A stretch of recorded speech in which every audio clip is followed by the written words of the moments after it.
In August 2023, a heavy patient was admitted to the Children's Department in the city of Perm, where the Sergei Germanovich Sukhanov Federal Center for Cardiovascular Surgery is located. Vasilisa, a 3-year-old girl with a congenital defect, whose heart at that time had already survived a few operations, struggled to overcome a long way waiting for the last chance for life. Vasilisa came to us from the Yaroslavl region. The child came in a serious condition. Her mother was carrying her on 2 trains, and a trip to us here was a chance for this child to live. It took us almost a day to get here as fast as possible. My only hope is to make it there. We need any help that can be provided to us. When we came here, we were immediately put in intensive care. A child with severe terminal refractory heart failure.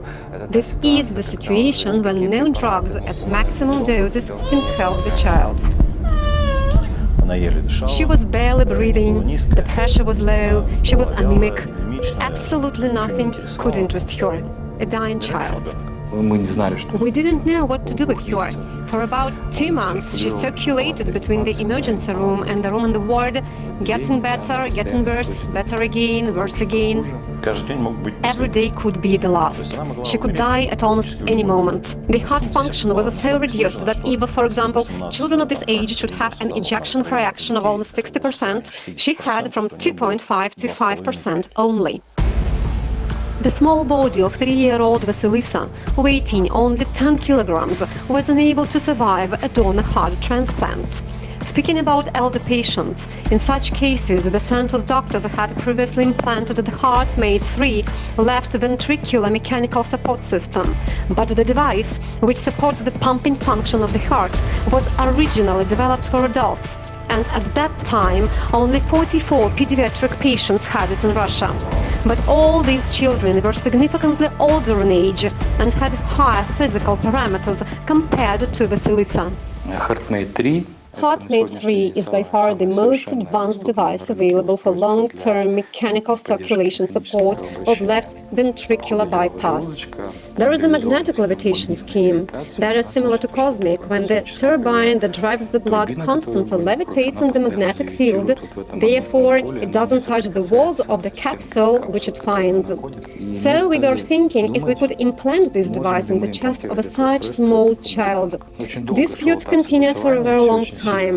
Everyone doubted that it was even possible, so we sent a CT scan of the child to build a 3-dimensional model of the chest to find out if we could try to attach this device in the chest in various ways. And undoubtedly, in that case, that was impossible. That time, I was sure that we wouldn't really succeed. Despite the risks, a desperate decision was made to implant the HeartMate 3 system.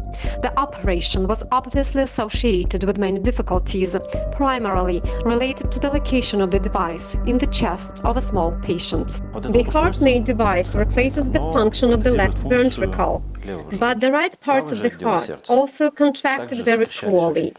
And we left the operating room with almost complete prosthetics of the function of the heart.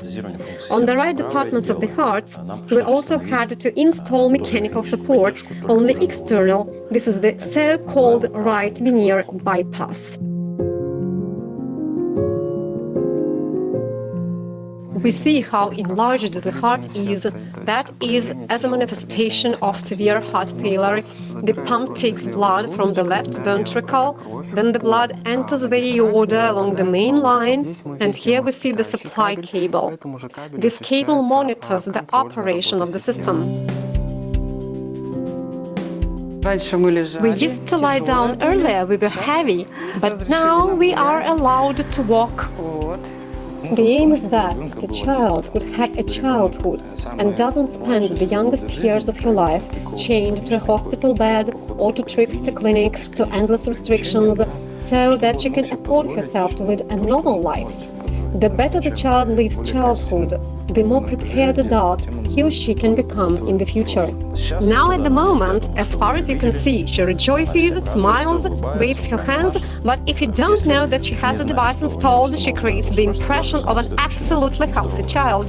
She feels great. She doesn't give the impression of a severe child with severe heart failure.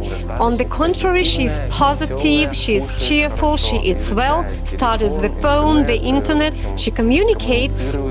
She's mainly engaged in the phone because she hasn't seen it for a long time. She was absolutely indifferent to everything before.